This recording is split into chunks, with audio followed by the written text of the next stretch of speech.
وسلم کے غلاموں،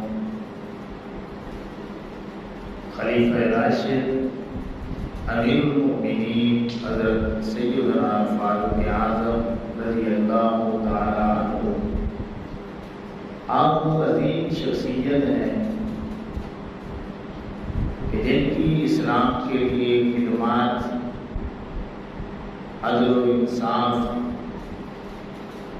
جرأت و بہادری، اعلیٰ کردار اور شاندار کارناموں کی وجہ سے اسلام کا چہرہ آج بھی چمک رہا ہے اور دمک رہا ہے۔ حضرت سیدنا فاروق اعظم رضی اللہ تعالیٰ عنہ ایک ایسی عظیم ہستی کا نام ہے جن کی شخصیت کو اپنے بیگانے کی تسلیم کرتے ہیں۔ سیدنا فاروق اعظم رضی اللہ تعالیٰ عنہ،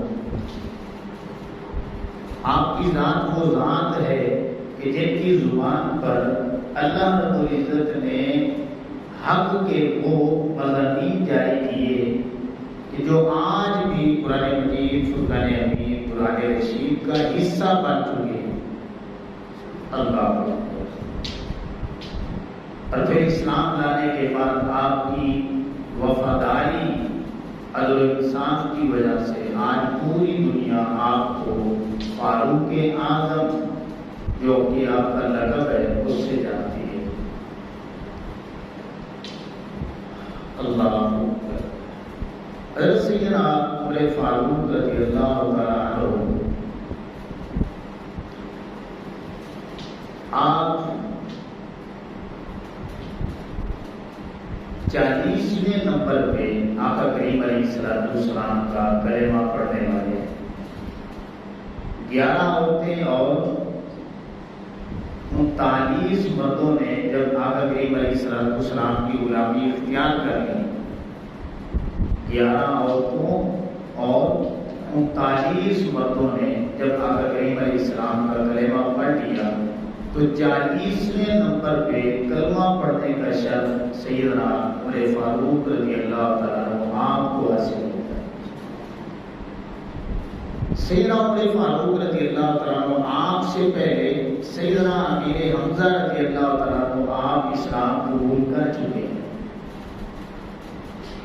اب کیا ہوتا ہے، 11 عورتیں اور 39 مرد جب کلمہ پڑھ لیتے ہیں تو حدیث پاک میں آتا ہے، جو کہ ترمذی میں موجود ہے، 3681 نمبر یہ ہے کہ آقا کریم علیہ السلام ایک دعا مانگتے ہیں، اللہم اعز الاسلام بأحب هذین الرجلین الیک بأبی جہل او بعمر بن الخطاب۔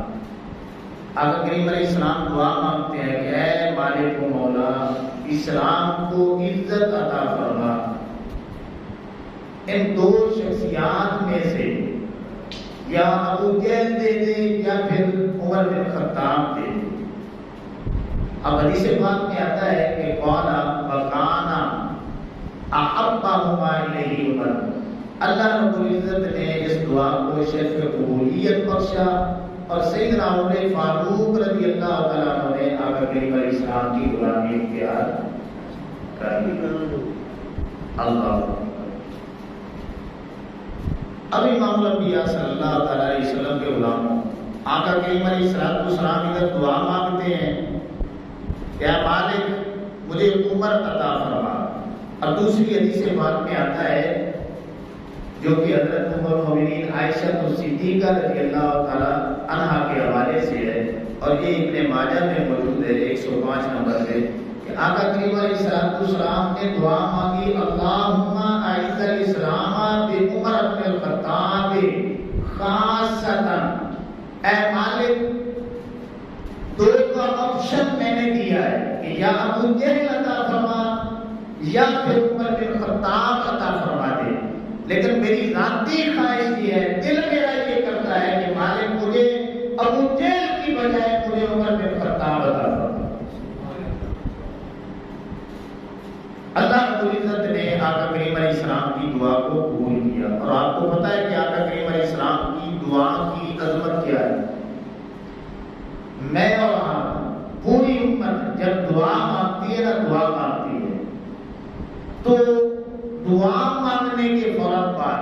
دعا اللہ رب العزت کی رحمت کو، قبولیت کو تلاش کرتی ہے۔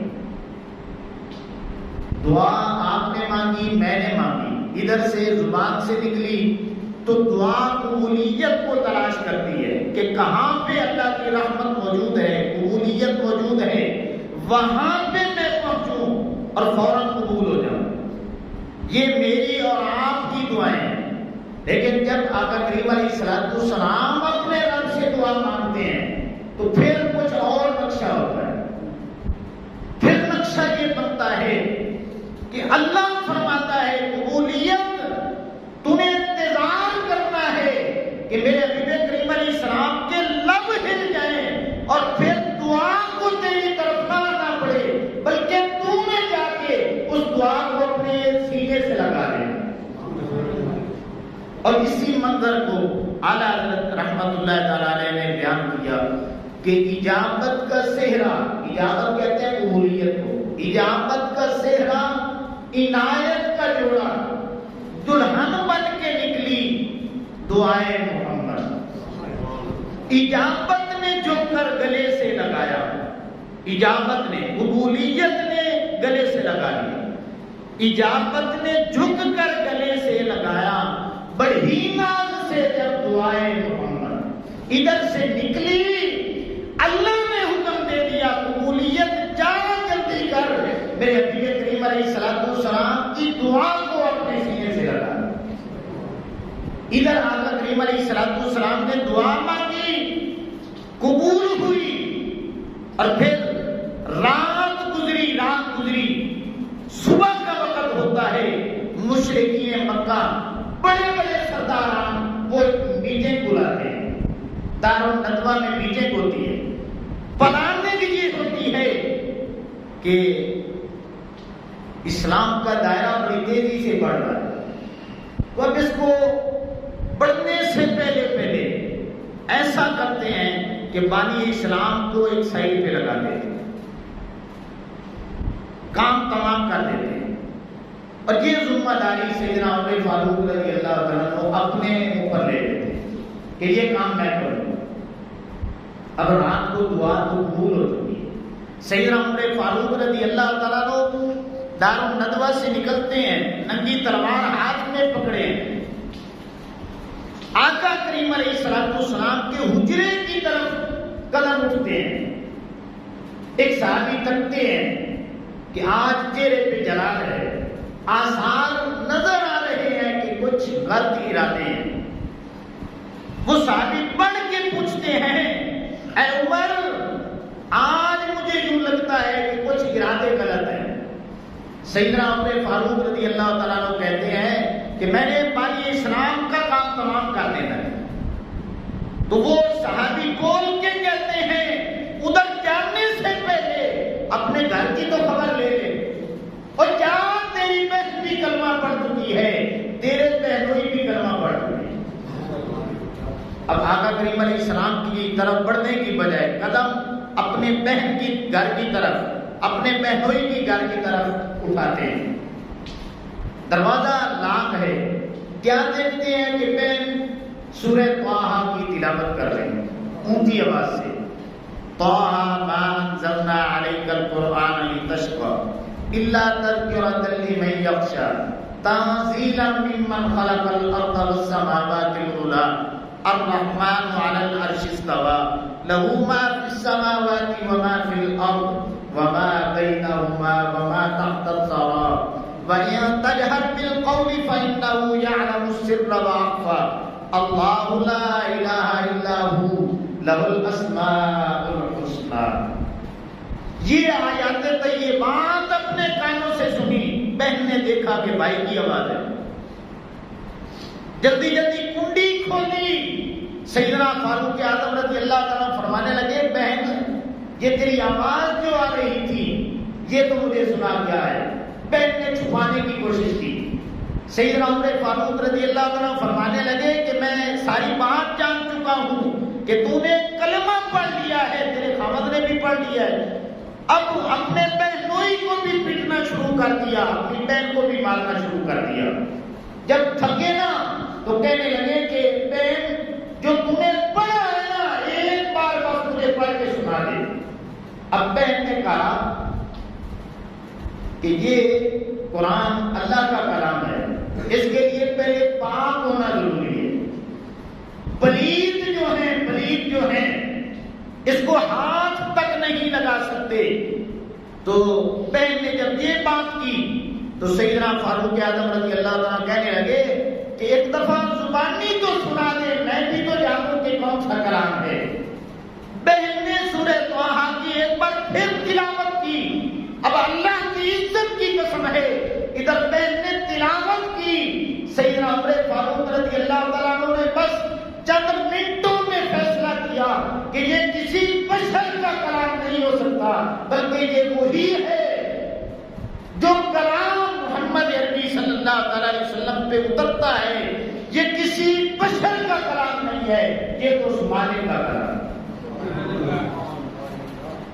اتنا اثر ہوتا ہے قرآن مجید کا۔ تو پھر گھر سے نکلتے ہیں، آقا کریم علیہ السلام کے حجرے کی طرف قدم بڑھاتے ہیں۔ اب صحابہ بیٹھے ہیں اور پہلے پہ حضرت سیدنا امیر حمزہ رضی اللہ عنہ کی ڈیوٹی ہے۔ آپ دیکھتے ہیں کہ عمر فاروق رضی اللہ تعالیٰ عنہ آ رہے ہیں اور ارادے کچھ غلط نظر آ رہے ہیں۔ ایک صحابی بھی یہی بات کرتے ہیں، آپ فرماتے ہیں پیچھے آ جاؤ، اگر عمر کے ارادے ٹھیک ہیں تو پھر تو ہم خوش آمدید کہیں گے، اور اگر ارادے غلط ہیں تو پیچھے ہٹ جاؤ، عمر کو روکنے کے لیے میں اکیلا ہی کافی ہوں۔ آپ فرماتے ہیں ارادے ٹھیک ہیں تو پھر مرحبا کہیں گے، اور اگر ارادے غلط ہیں اسی کی تلوار سے اسی کو سرکار کے آگے دور پھینکوں۔ اب آقا کریم علیہ السلام تک خبر پہنچتی ہے کہ عمر آ رہے ہیں، چہرے پہ جلال ہے۔ آقا کریم علیہ السلام فرماتے ہیں میرے صحابہ کرام آج ہٹ جائیں، آج عمر کسی غلط ارادے سے نہیں آ رہا بلکہ میری غلامی اختیار کرنے کے لیے آ رہا۔ اللہ اکبر۔ سیدنا فاروق اعظم رضی اللہ تعالیٰ عنہ آقا کریم علیہ السلام کی بارگاہ میں حاضر ہوتے ہیں، غلامی اختیار کرتے ہیں، صحابہ کرام علیہ رضوان مبارک باتیں پیش کرتے ہیں، مبارک ہو مبارک ہو۔ اور ایک حدیث بات میں آتا ہے صحابہ کرام اس انداز میں مبارک باتیں دے رہے ہیں کہ آج ہماری فتح ہو چکی، ہم جیت گئے۔ کیوں کہ اللہ نے دو شیر ہمیں عطا کر دیے، ایک امیر حمزہ رضی اللہ تعالیٰ عنہ کی شکل میں اور دوسرا عمر فاروق رضی اللہ تعالیٰ عنہ کی شکل میں۔ اب 39 نمبر پہ سیدنا امیر حمزہ رضی اللہ تعالیٰ عنہ کلمہ پڑھتے ہیں، پھر سیدنا فاروق اعظم رضی اللہ تعالیٰ عنہ کلمہ پڑھتے ہیں۔ ادھر صحابہ کرام مبارک بادیاں دے رہے ہیں، فتح کا جشن منا رہے ہیں۔ اب حدیث پاک میں آتا ہے اللہ اکبر کہ لما نزل اتانی جبریل علیہ السلام یا محمد صلی اللہ علیہ وسلم، ادھر جبریل علیہ السلام کی جلوہ گری ہوتی ہے، اللہ کا پیغام آتا ہے۔ کیا پیغام ہے؟ لقد استبشر اہل السماء باسلام عمر، اے اللہ کے رسول صلی اللہ علیہ وسلم، اسلام جو سیدنا عمر پاک رضی اللہ تعالیٰ عنہ نے قبول کر لیا ہے، اس کی خوشی صحابہ نہیں منا رہے بلکہ آسمان پہ اللہ کی ساری مخلوق بھی یہ جشن منا رہی ہے، مبارکبادیاں پیش کر رہی ہے۔ زمین پہ بھی مبارکبادیاں ہیں، جشن کا سماں ہے، آسمان پہ اللہ کے فرشتے مبارکبادیاں پیش کر رہے ہیں اور فتح کا جشن منا رہے ہیں۔ اللہ اکبر۔ امام الانبیاء صلی اللہ تعالی علیہ وسلم کے غلاموں، پھر کیا ہوا؟ آقا کریم علیہ السلام نے ایسے سینے پہ 3 بار ہاتھ پھیرا اور اللہ سے دعا مانگی، اللہم اخرج ما فی صدرہ من علم وابدلہ ایمانا، اے مالک و مولا، فاروق اعظم رضی اللہ تعالیٰ عنہ کے سینے سے میل کچیل کو دور کر دے، ان کا سینہ ایمان کے نور سے بھر دے۔ 3 بار آقا کریم علیہ السلام نے یہ دعا مانگی، سینے پہ ہاتھ پھیرا۔ سیدنا فاروق اعظم رضی اللہ تعالیٰ عنہ فرماتے ہیں ادھر سینے پہ ہاتھ لگا، سینے میں ٹھنڈک پہنچی، مجھے پتہ چل گیا کہ میرے رب نے میرے دل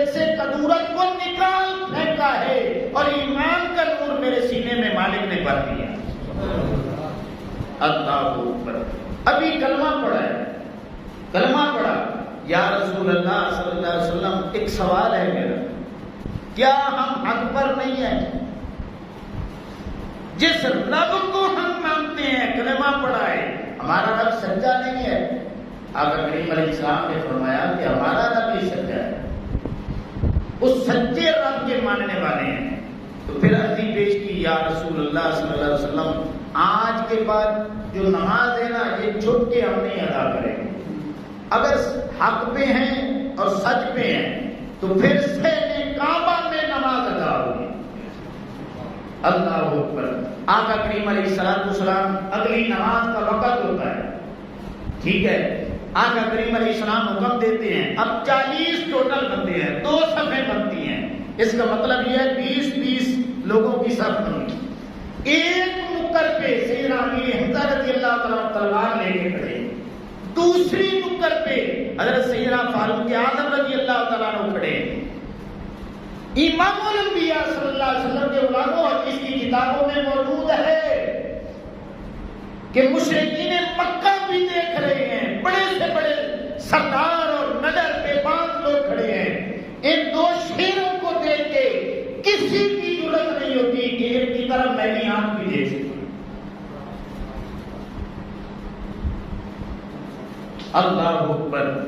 تو سیدنا عمر فاروق رضی اللہ تعالیٰ عنہ نے کلمہ پڑھتے ہی بے باکانہ جو قدم اٹھایا کہ جب ہم اس سچے رب کو ماننے والے ہیں تو نمازیں چھپ کر نہیں ادا ہوگی بلکہ آپ اعلانیہ نمازیں.